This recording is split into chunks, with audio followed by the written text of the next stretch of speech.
예, 우리 좌우에 계신 분들과 서로 함께 축복하며 일주일 동안 오랜만에 만났는데 건강하게 계신 것을 진심으로 감사합니다. 축복합니다. 사랑합니다. 건강하십시오. 마음껏 서로 격려해 주시고 축복해 주시기 바랍니다. 예, 고맙습니다. 협조해 주셔서 감사합니다. 사랑은 위대합니다. 아름답습니다. 그래서 사랑의 이야기는 언제나 감동이 되는 것이죠. 가시고기라는 고기가 있어요. 암놈이 알을 낳고 떠나갑니다. 그때부터는 순놈이 부화할 때까지 보름 동안을 이 알들을 지키고 있는데요. 먹지도 않고 자지도 않으면서 연신 지느러미를 움직여서 산소를 그 알에 공급을 합니다. 그러는 와중에 이것을 먹인 줄 알고 달려드는 물고기가 있으면 필사적으로 싸워서 그 물고기를 쫓아내죠. 이러다 보니까 한 보름 좀 지나는 사이에 이 순놈이 기진맥진하게 됩니다. 그때 자신이 그 알의 바로 곁에 있는 돌틈에 자기의 머리를 박고 죽음을 맞이합니다. 그 점에서 이제 알들이 하나둘 깨어나기 시작하면서 그 아버지의 시체를 뜯어먹고 자라게 되는 것이죠. 이 얘기가 얼마나 감동이 되었던지 가시고기 사랑이라고 하는 아버지의 사랑에 대한 베스트셀러가 한때 우리나라에 출간되기도 했죠. 펭귄의 사랑도 굉장합니다. 펭귄은 암놈이 순놈의 그 발 위에다가 발등에다가 알을 낳아요. 이 2달이 부화 기간이 되는데 그 2달 동안 순놈은 아무것도 하지 아니하고 비석처럼 가만히 서 있습니다. 바람이 불어도 태풍이 쳐도 그래서 그 알이 부화할 때까지 그 과정 속에서 순놈이 죽는 경우가 흔합니다. 2달이 지나서 이제 알이 부화할 때가 되면 이 암놈이 먹이를 찾으러 떠났다가 그때서야 돌아와 가지고 막 새끼들에게 먹이를 먹이는데 순놈에게는 이만큼도 안 줍니다. 순놈이 스스로 이제 먹을 것을 찾든지 아니면 지쳐서 쓰러져 죽든지 둘 중에 하나인데요. 이 펭귄 사랑도 대단하지요. 1988년 아르메니아 대지진이라는 것이 있었는데요. 무려 5만 5천 명의 사람들이 목숨을 잃는 엄청난 지진이었습니다. 그때요, 이 26살 먹는 스잔나라고 하는 이 부인이 3살 되는 딸아이와 함께 보름 만에 구출을 받습니다. 그래서 사람들이 굉장히 놀라죠. 어른은 뭐 보름 정도 굶어도 뭐 살 수 있겠거니 하지만 그 3살 먹는 아이가 보름 동안 안 죽었다는 것이, 먹지도 않고 마시지도 못하고 안 죽었다는 것이 이해가 되지를 않는 겁니다. 그래 이제 이 진료를 맡은 의사 선생님에 의해서 이유가 밝혀졌는데, 이 수잔나라는 부인이 막 의식을 차릴 무렵에 캄캄한 구덩이 속에서 자기의 아기가 엄마 배고파, 엄마 목말라 하는 소리가 아련하게 들리더랍니다. 그래서 필사적으로 그 어둠의 땅에서 그 손으로 막 더듬다가 보니까 이제 아기도 만져지고 그 와중에 유리 조각이 손에 잡혔습니다. 그래서 그 유리 조각으로 자신의 손가락을 베어서 그 아기의 입에 넣어준 거죠. 그 아기가 그 피를 빨아먹고 염령을 했던 거죠. 한 손가락, 그 다음 손가락, 모든 손가락과 팔뚝을 유리로 베어서 아이를 보름 동안 먹인 겁니다. 여러분, 참 엄마의 이 피 흘린 사랑이 대단하지 않습니까? 그러나 이러한 사랑들이 아무리 대단해도요, 영원하지가 못합니다. 동물의 사랑도 또 사람의 사랑도 우리에게 감동을 엄청나게 불러일으키긴 하지만 그게 영원하지를 못해요. 그래서 사람들은 지금도 아주 갈급한 상태로 사랑을 찾아서 헤매고 있습니다. 그런데 오늘 본문은요, 동물이나 사람들이 만들어내는 사랑 이야기로는 도무지 설명할 수 없는 놀라운 하나의 사랑을 또 보여주고 있는데, 그것이 바로 하나님의 사랑입니다. 우리 같이 한 번 더 16절 말씀을 힘차게 소리 높여서 읽어보실까요? 시작.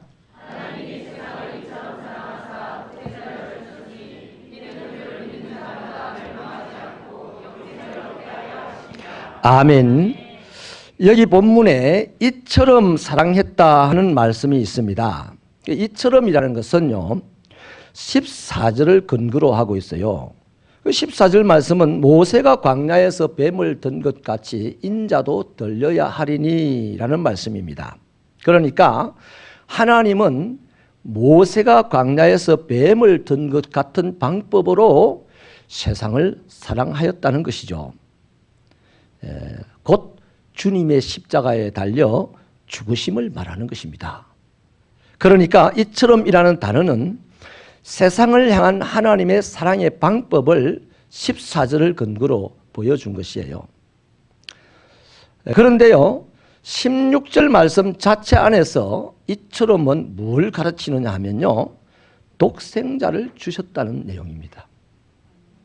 그러니까 14절을 근거로 하면 이처럼 사랑했다는 말씀이 하나님의 사랑의 방법을 보여준 것이고, 16절 자체 안에서 이처럼 사랑하사라는 그 말씀을 보면 독생자를 주셨다는 얘기입니다. 다시 말하면 사랑의 크기가 얼마만 한가를 여실하게 보여준 것이죠.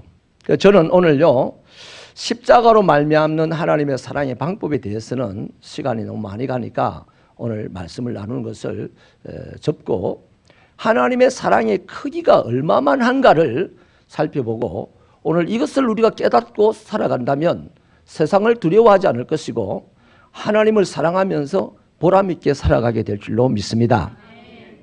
하나님은 세상을 이처럼 사랑하셔서 독생자 아들을 세상에 보내셨습니다. 이런 자기 양떼를 찾기 위해서입니다. 그 과정의 정점에 예수님이 십자가에 못 박혀 죽으신 사건이 있는 것이죠. 이 사건으로 온 인류가 확실하게 하나님의 사랑을 보았습니다. 마치 모세 시절에 불뱀에게 물려 죽어가던 사람들이 확실하게 노뱀을 봄으로 살게 된 것처럼 이 세상의 모든 사람들이 온 인류와 온 세대에 걸쳐서 단 한 번 십자가에 못 박혀서 죽으신 예수의 그 사건을 확실하게 보고 보았고 앞으로도 볼 것이라는 거죠. 아멘이십니까? 그러니까 하나님의 사랑은 용서받을 자격이 없는 사람을 용서하신 것입니다. 하나님의 사랑은 구원받을 수 없는 사람을 구원하신 것입니다. 양처럼 다 각자 제 갈 길로 가버린 자들을 반드시 찾아내고야만은 집념 어린 사랑이었습니다. 예레미야서 31장 31절 말씀에 이런 말씀이 있습니다. 여호와의 말씀이니라. 보라, 날이 이르리니 내가 이스라엘 집과 유다 집에 새 언약을 맺으리라 하는 말씀이 있어요. 새롭게 언약을 맺어야 할 이유가 뭐겠습니까? 옛날 언약이 지금 소용이 없게 됐다는 것이죠. 그 이유가요, 32절 하반절에 담겨 있는데 내가 그들의 남편이 되었어도 그들이 내 언약을 깨뜨렸기 때문이다 하는 것이 이유입니다. 그래서 이 이스라엘 백성, 유다 백성들이 하나님과 맺은 언약을 깨뜨려 버렸기 때문에 하나님이 일정 시간 지나서 다시 새 언약을 맺겠다는 말씀이에요. 이걸 요즘식으로 해석을 해보면, 풀어보면 이런 말씀이 됩니다. 나는 너희와 너희의 남편이 되어서 품에 안아 너희들을 사랑했었다. 나는 너희의 남편이 되어서 나의 손으로 너희들을 바른 길로 인도하기를 원하였다. 그러나 너희들은 내 가슴에 대못을 받고 나를 배신하고 멀리 도망을 가버렸다 하는 것이죠.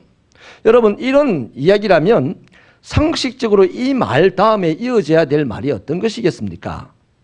이래야 되지 않겠습니까?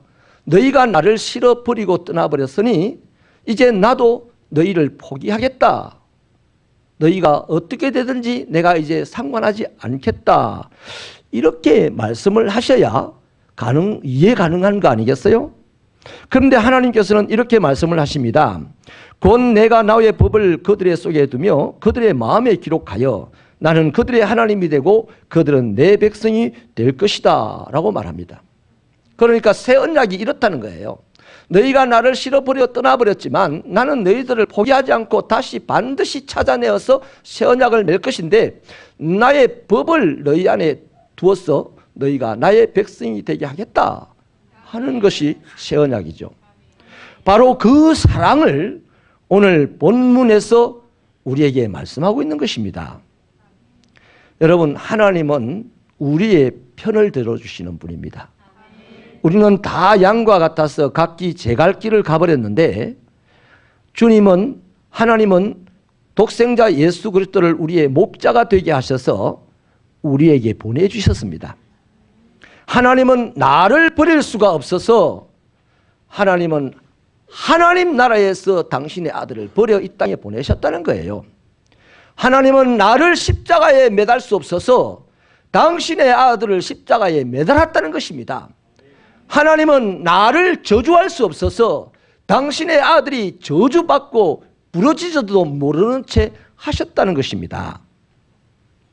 하나님의 사랑의 크기가 바로 이것입니다. 이 정도로 우리를 사랑하셨어요. 이처럼 사랑하사 독생자를 주셨으니 라는 이 구절에 하나님의 사랑의 크기가 고스란히 담겨 있는 것입니다. 팔레스타인에요, 많은 양떼를 가진 한 주인이 있었습니다. 어느 날 밤에 들에서 양떼를 먹이다가 들에서 재우는데 그 들에 간이 우리를 만들어 놓고 재우는데 그날 밤에 공교롭게도 이리떼들이 들이닥쳐가지고 그 우리를 쑥대밭을 만들어 버렸어요. 그 우리 속에는 뭐 피범벅이 낭자하고 수많은 양들이 죽었습니다. 그리고 살아남은 양들은 너무 놀라가지고요, 막 이리 뛰고 저리 뛰고 그냥 산으로 도망가고 겨울로 도망가고 바위 틈으로 도망가고 숲으로 도망가고 그냥 뿔뿔이 다 도망을 가버렸습니다. 그 날이 밝아서 주인이 이제 떠나가 버렸던 양들을 찾아서 나서죠. 그런데 이 가랑잎이 떨어지는 소리만 들려도요, 이 양들은 혼비백상 놀라가지고 또 막 뜁니다. 뛰어가다가 낭떠러지에 떨어져 죽고 주인을 주인으로 보지도 못해요. 어젯밤에 얼마나 충격을 받았는지요. 그래서 주인이 아무리 애를 써도 오히려 양들이 더 죽게 되고 방법이 없습니다. 그 낙심을 하고 있는데 그 아들이 이 모습을 보고 안타까워서 아버지, 제가 한번 나서 보겠습니다 그랬습니다. 그 아들은요, 죽은 양의 탈을 뒤집어 쓰고 기어서 우리에서 출발을 합니다. 여기 기어가서 한 마리를 더듬고 더듬어서 엄매 엄매 소리를 내면서 그 양을 안심시키고 그렇게 겨우 한 마리를 우리로 데려다 놓습니다. 또 기어서 양의 울음소리를 내면서 이곳저곳 찾아다니다가 또 한 마리를 만나게 되고 그 양을 끌어들입니다. 하루 종일 몇 날 며칠을 이런 식으로 하다 보니 온 손바닥과 손등은요 갈갈이 찢어져 버렸습니다. 무릎은 다 깨졌습니다. 허리는 그냥 몇 번을 삐끗했는지 더 이상 움직일 기력도 없는데 그래도 겨우겨우 길을 써서 양떼를, 도망간 양떼들을 다 찾아서 우리에 집어넣었습니다. 그래서 아버지가 우리에 와보니까 우리의 양의 소리들이 막 나고 하니까 와봤어요. 그 아들은 거기서 지쳐서 죽어 있는 것입니다. 여러분, 이런 바보 같은 아버지와 아들이 어디 있어요? 자기들보다 양이 더 가치 있는 것도 아닙니다. 근데 자기들에 비하면 가치 없는 이 양떼를 찾아오기 위하여서 목숨을 버리는 이 바보 같은 사랑이 어디 있습니까? 여기 있습니다. 하나님의 사랑이 있습니다. 하나님의 사랑이 있어요. 하나님의 사랑에 바로 이런 바보 같은 사랑이 있습니다. 세상의 사람들이 하는 사랑으로, 동물들이 하는 사랑으로, 감동을 불러일으키는 사랑으로, 아름다운 사랑 이야기로는 도무지 이해할 수 없고 도무지 설명할 수 없는 이 바보 같은 사랑이 우리 아버지 하나님에게 있습니다. 하나님은 사랑이십니다. 요한일서 4장 10절이 말씀을 합니다. 사랑은 여기 있으니 우리가 하나님을 사랑하는 것이 아니요 하나님이 우리를 사랑하사 우리 죄를 속하기 위하여 화목제물로 그 아들을 보내셨다. 하나님은요 천국을 잃은 하나님의 자식들을 찾기 위하여 독생자를 이 땅에 보내주셨습니다. 그때 우리는 다 제갈길 가고 있었습니다. 그러다가 원치 않게 사탄에게 붙들려가지고 이리 찢기고 저리 찢기고 그런 상태로 피곤에 지쳐서 죽어가고 있는 우리들이었습니다. 그런 우리를 찾아내기 위하여서 단 한 번 십자가 위에 못 박혔어 한 번의 사건으로 온 인류에게 올 세대에게 딱 보여주신 것이 바로 하나님의 사랑입니다. 이 한 사건은요, 모든 인류가 모든 세대에 걸쳐서 확실하게 볼 수 있는 공개적인 사랑입니다. 왕의 아들이 거지의 딸과 결혼을 할 때는요, 그 자식들의 사랑을 이기지 못하여서 결혼해야 시기겠죠. 그러나 비공개로 할 겁니다. 가장 영광스러우시고 가장 위대하신 하나님이 가장 가치 없어서 지갈길로 가서 죽을 수밖에 없는 우리들과 하나 되게 하시려고 예수님을 보내주실 때에 숨어서 아무도 모르게도 할 수 있습니다. 그런데 공개적으로 십자가에 달려서 그렇게 사랑을 우리에게 보여준 것이죠. 로마서 5장 8절을 보면요, 하나님의 사랑이 얼마나 공개적인가를 이렇게 말씀합니다. 우리가 아직 죄인 되었을 때에 그리스도께서 우리를 위하여 죽으심으로 하나님께서 우리에게 대한 자기의 사랑을 확정하셨다. 요한일서 4장 9절은 이렇게 말씀합니다. 하나님의 사랑이 우리에게 이렇게 나타난 바 되었으니 하나님이 자기의 독생자를 세상에 보내심은 저로 말미암아 우리를 살리려 하십니다. 여러분, 이렇게 황홀한 사랑을 받은 사람들이 저와 여러분입니다. 그렇다면 우리는 이제 어떻게 반응해야 될까요? 솔직하게 성도 여러분, 우리 이 세상을 살아가는 그리스도인들이 동물이 나누는 사랑에는 감동을 하고 사람이 나누는 사랑에는 감동을 하여서 눈물을 흘리고 글을 쓰고 하지만 과연 하나님의 사랑에 감동하는 사람이 몇 있습니까? 제발 새벽교회 성도 여러분에게 부탁합니다. 하나님의 사랑에 감동이 되시길 바랍니다. 그 감동으로 세상을 두려워하지 않는 자들 되기를 바랍니다. 그 하나님의 사랑을 내 입으로 선포할 수 있는 자가 되기를 바랍니다. 사람이 사랑한 이야기는 잘 설명도 합니다. 그런데 그거보다도 수천만 배로 더 큰 하나님의 이 사랑을 나를 베푸신 황홀한 사랑으로 느끼지도 못하고 무감각하게 살아가면서 하나님을 아버지라고 부르면서 인상은 정말로 개떡 같은 인상을 짓고 살아가는 그런 그리스도인이 한둘이가 아니요. 제 말이 개떡 같아 하지 마시고 저와 여러분의 신앙생활이 찰떡 같게 되기를 주님의 이름으로 축원합니다. 아름다워져야 되겠지 않겠습니까? 하나님의 사랑에 감격하는 그런 표정이 되고 하나님의 사랑에 감격하는 그런 말투가 되고 하나님의 사랑에 감격하는 그런 걸음걸이가 된다면 세상은 우리 앞에서 굴복할 줄로 믿습니다. 할렐루야. 하나님은 그 사랑의 크기가 엄청 크다는 것을 깨달으면요, 황홀해집니다. 뭐 우리 하나님 사랑해요, 뭐 눈물을 흘리고 짜고 세상에 가서 좀 그래야 됩니다. 예배당 안에서도 그래 해야 되죠. 예배당 안에서만 하지 마시고 예배당에서 하는 그대로 세상에 가서 할 수 있는 하나님의 사랑의 크기에 감동이 되시는 우리 여러분 되시기를 주님의 이름으로 축원합니다. 인정하시면 두 손 들고 아멘 하십시다. 할렐루야. 1937년에요 미국 미시시피 강에다가요 강을 가로지르는 철도를 놨습니다. 그래서 그 철도는 강으로 배들이 지나가야 되기 때문에 철도의 중간을 마치 영도다리 들었다 놨다는 것처럼 이렇게 올렸다가 내렸다 하도록 그렇게 만들어졌어요. 그래서 그 일을 맡은 사람이요 존 그라피스라고 하는 사람이 있었어요. 어느 날 7살 먹는 아들이 아버지의 일터에 놀러를 왔습니다. 그래서 아버지가 자랑스럽게 자신의 일터를 구경도 시켜주면서 이제 전망대 위에 올라가서 그 높은 곳에서 주변의 풍경을 보여주고 있었습니다. 그런데 저쪽에서 열차의 기적 소리가 들려옵니다. 봤더니 열차가 달려오고 있어요. 아버지가 너무너무 놀랐습니다. 마침 그 다리를 올려놓고 지금 올라왔던 거죠. 그래서 황급하게 그 다리 전망대에서 뛰어내려오는데 아들도 같이 따라 뛰어내려왔습니다. 그 아버지 걸음이 빠르니까 아버지가 기어를 제어하는 그 기관실에 들어가서 딱 잡았는데 창밖으로 기어 앞에 아들이 떨어져 가지고 발목이 걸려 있는 겁니다. 큰일 났습니다. 아들을 살리자니 저 달려오는 열차에 탄 승객들이 모두 죽을 것이고 저 열차의 승객들을 살리기 위해서 다리를 내리자니 아들이 그 기어 톱니바퀴에 끼어서 죽을 것이라는 거죠. 그 십몇 초간의 순간이 너무나 긴 순간이었고 가슴이 찢어지는 순간이었고 눈알이 튀어나오는 순간이었고 이빨이 빠지는 순간이었고 다리가 후들거리는 순간이었고 온몸에 혈관이 터지는 순간이 그 순간이었습니다. 그런데 차마 내 아들 살리려고 그 열차를 승객들을 다 죽이는 그런 일을 못해서 이분이 기어를 잡아 당깁니다. 기어가 그르르 하고 돌아갈 때 아이가 너무 무서워서 소리를 지릅니다.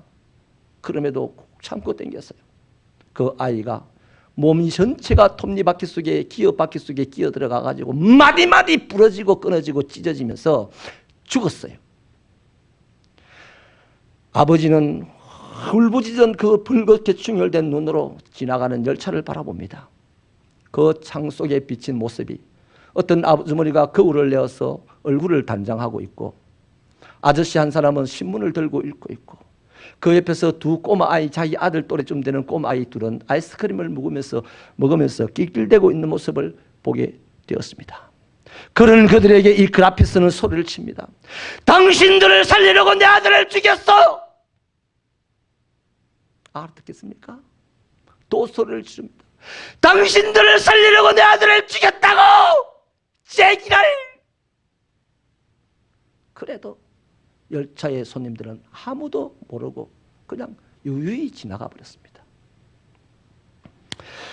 사랑하는 여러분, 오늘 이 시대를 살아가는 대부분의 사람들은 하나님의 애절한 사랑, 피맺힌 사랑, 우리를 구원하시고 행복하게 만드시는 이 황홀한 사랑을 알지 못합니다. 당신을 구원하기 위하여 십자가에 내어주신 하나님의 엄청난 사랑을 모른 채 지금도 여전히 죄악 가운데 즐거워하며 살아가고 있습니다. 저들을 구원하시기 위하여서 예수님이 십자가에 못 박혀 죽었다는 사실을 모른 채 여전히 자기의 즐거움과 이익을 위하여서 열심히들 살아가고 있습니다마는 언젠가 때가 이르면 그들은 지옥이라는 절망의 낭떠러지에 떨어지고 말 것을 저들은 몰라도 하나님의 사랑을 깨달았다면, 하나님의 사랑의 크기를 경험했다면 우리는 압니다. 그 앞에서 지금 하나님이 독생자들을 죽음에 몰아넣고 그렇게 멸망의 길로 향하여 달려가는 그 사람들을 보고 하나님이 뭐라고 하겠습니까? 너희들을 살리려고 내 아들을 죽였다고! 그러실 것입니다. 이것을 우리는 압니다.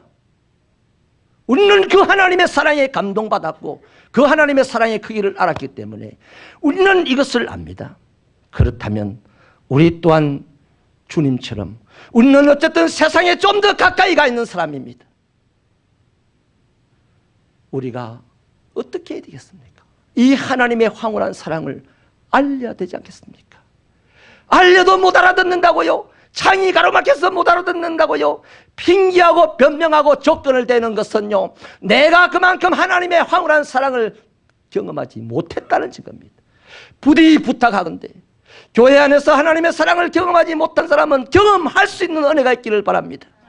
하나님의 사랑을 경험했다고 믿으신다면, 경험한 체험이 있으시다면, 그냥 있으시면 여러분은 방관자요. 오늘 이 자리에 모인 저와 여러분은 방관자는 되지 않아야 되지 않겠습니까?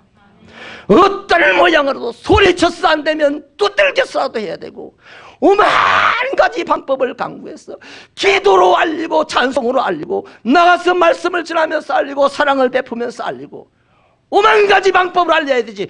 이건 뭐합니까? 지금 뭐합니까? 뭐 된다고 합니까? 폐년 해마다 이게 무엇이 이렇게 사람을 피곤하게 만듭니까? 웃기는 이야기죠. 나는 하나님의 사랑을 못 받을 사람이에요. 나는 사랑에 가난할 자예요. 아이고 아이고 이러는 겁니다. 그 사람은 지금 하나님의 사랑에 감동되면, 야 그리스도의 푸른 계절이 왔도다. 오늘 내가 이 하나님의 사랑을, 하나님이 울부짖고 외치는 이 사랑의 역사를 내가 알려줘야 되지. 나의 시대가 왔다. 그래야 되지 않겠어요?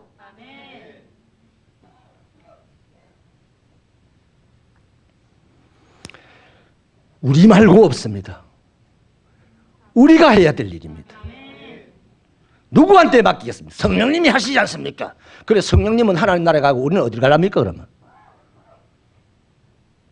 여러분, 무서운 질병 가운데요, 동맥경화증이라는 것이 있죠. 콜레스테롤이 높은 음식을 많이 섭취하다 보면 동맥의 내막이 두꺼워집니다. 그리고 두꺼워지다 못해서 이제 돌출을 하게 되면 피가 흘러가다가 거기에 받쳐서 덜컥덜컥 서게 됩니다. 그래서 받치고 넘어서 가는 피도 있지만 거기에 받쳐서 밑에 쌓이는 피가 있어요. 그러면 그 사람은 그것 때문에 이제 뇌졸중이 오기도 하고 또 뭐 심각한 심장 질환이 오기도 하고 뇌혈관 질환이 오기도 합니다. 우리 인생의 비극이 되는 것이죠. 그러므로 여러분, 우리 몸 안에서 피는요, 반드시 심장에서부터 머리끝까지 발끝까지 잘 흘러가야 합니다. 맞습니까? 피가 생명이지 않습니까? 그래서 우리의 몸의 신진대사가 원활하게 이루어져야만 우리가 건강한 몸을 유지하고 건강하게 일을 하고 행복을 만들어낼 수가 있지 않습니까? 그런데 이렇게 흘러야 될 피가 흘러지 아니하고 막혀 있거나 쌓이게 된다면 딱 그 자리에서부터 썩게 되는 거죠. 그래서 온몸으로 썩음이 퍼져갑니다. 하나님의 사랑도 마찬가지입니다. 하나님의 사랑은 이처럼 인간을 죄악에서 구원하는 유일한 능력이잖아요. 인간에게 생명을 영원히 공급하는 영생수 아닙니까? 세상을 행복하게 하는 유일한 에너지 아닙니까? 그 에너지, 그 능력, 그 영생수를 우리는 받았어요. 그런데 내 안에 가둬두고 있으면 어디부터 썩을까요? 내 심령부터 썩어요. 하나님의 사랑을 가지고 살면서 썩어버린 인생이 한둘이가 아닌 시대가 오늘 우리들의 시대다 이 말이에요. 그래서 교회 안에서 사랑의 감격으로 살지 못하고 온갖 시비거리가 난무하고 온갖 사랑으로 하나님을 알리기보다는 지를 알리려고 애를 쓰고 교묘하게 애를 쓰죠. 그래, 안 알아주면 신령하지 못하다 하고 말이죠. 이러는 겁니다. 여러분이요, 하나님의 사랑을 우리에게 부어주셨으니 믿으십니까? 그 사랑의 크기가 어마무시하다는 것을 인정하십니까? 그러면 그 사랑을 나에게서 흘려보내십시다. 그게 뭡니까? 오만 가지 방법을 동원하여서, 상상할 수 없는 방법을 동원하여서 하나님의 사랑을 알려주는 것이 우리가 해야 될 일이에요. 그래서 그 생명의 사랑, 영생의 사랑이 우리 가운데서 세상에 흘러나갔어요. 세상이 행복하게 되어야 되지 않겠습니까? 최근에 저는 알레르기 때문에 봄 되면 좀 고생을 하는데, 요즘 보면 그 민들레 홀씨들이 막 하얗게 이렇게 날아다녀요. 그래서 제가 예민하니까 민들레 홀씨가 앞에 오면 잡습니다. 잡으려고 이제 내 호흡기나 뭐 눈에 붙지 못하게 잡으려고 하면 안 잡혀요. 쏙 빠져가지고 가고요. 또 흔들면 쏙 빠져가지고 다른 데로 갑니다. 근데 이런 생각이 들어요. 야, 그래, 이 민들레 홀씨가 이렇게 사람에게 잡히고 뭐 이렇게 하지만 언젠가는 흘러가서 내년 이맘때면 그 민들레 홀씨가 떨어진 자리는 파란 세상이 될 것이구나. 우리도 마찬가지 아니에요. 우리도 하나님의 이 사랑의 씨앗을 가지고 감격을 이길 수가 없어서 이곳저곳 막 다니면서요, 그 사랑의 씨앗을 퍼뜨리고 알리려고 하다 보면 어떤 사람은 우리를 조롱하는 사람도 있을 것이고, 어떤 사람은 우리를 핍박하는 사람도 있을 것이고, 어떤 사람은 우리에게 인간관계를 끊겠노라고 협박하는 사람도 있을 것이지만, 우리는 하나님의 성령의 도우심으로 이렇게 저렇게 하면서 계속해서 하나님의 사랑을 수단 방법을 가리지 않고 알린다면 언젠가는 우리들의 그 활동을 통하여서 이 세상은 그리스도의 푸른 계절이 올 줄로 믿습니다. 그리스도의 푸른 계절이 오게 하여 주옵소서 기도한다고 오는 게 아니고요, 내가 그리스도의 사랑을 가지고 아무리 방해가 많아도 이것저것 다니면서 그 사랑을 알릴 때에 푸른 관에 그리스도의 푸른 계절이 와서 다른 모든 사람들이 행복을 노래하는 그런 사랑이 될 줄로 믿습니다. 그때 우리는 하나님과 우리 사이에 얼마나 즐거워하겠습니까? 여러분, 말씀을 마치겠습니다. 우리가 언젠가는 이 세상을 민들레가 내년에는 그 자리에 아름다운 꽃밭을 만들듯이 우리의 이 뽀데이 활동이 언젠가는 이 지역과 양산과 울산과 부산 일대를 아름다운 꽃밭 같은 하나님의 나라로 만들어갈 것이라고 저는 확신합니다. 도와주십시오. 참여해 주십시오. 아니, 하나님의 일에 여러분의 몸과 시간과 에너지를 다 들여서 2달 동안 달려가시는 뽀데이가 되시기를 축원합니다.